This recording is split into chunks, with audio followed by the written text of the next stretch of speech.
প্রসেনজিৎ তিনি এপার বাংলা ওপার বাংলা দু বাংলারই একজন খ্যাতিমান অভিনেতা। তিনি প্রায় 2 দশকেরও বেশি সময় ধরে নিজের খ্যাতিনামা ধরে রেখেছেন। এজন্য তাকে সবাই ভালোবেসে বুম্বাদা বলে ডাকে। আর এবার তারই সিনেমায় ক্যামিও দিবেন ছোট পর্দার জনপ্রিয় অভিনেতা মুশফিক ফারহান।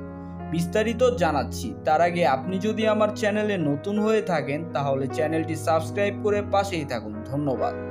বাংলা নাটকে বর্তমানে সেরা অভিনেতা মুশফিক ফারহান, সেটা কারোরই অজানা নয়। কিন্তু তার ভক্তদের চাওয়া ফারহান ছোট পর্দা থেকে বড় পর্দায় আসুক। এবার ভক্তদের সেই চাওয়া পূরণ হতে যাচ্ছে।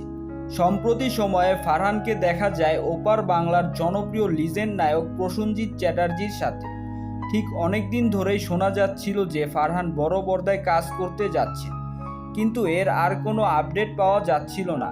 কিন্তু এই ব্যাপারটি নিয়ে মুখ খুললেন ফারহান নিজেই। ফারহান বলেন, আমিও সিনেমা করতে চাই, যে আমার ভক্ত অনুরাগীরা দেখতে চায়। তবে আমি আপনাদের মাঝে একটি বড় ধামাকা নিয়ে আসছি খুব শীঘ্রই। আপনাদের সবার মাঝে ঘোষণা দিব। যেহেতু প্রসেনজিতের সাথে ফারহানকে দেখা গেছে, সেহেতু ধরাই যায় যে প্রসেনজিতের সাথে ফারহানের কিছু একটা আসতে চলেছে। সো ভিউয়ার্স, এই বিষয়টি নিয়ে আপনাদের কি মতামত কমেন্ট করে জানাতে ভুলবেন না। ধন্যবাদ।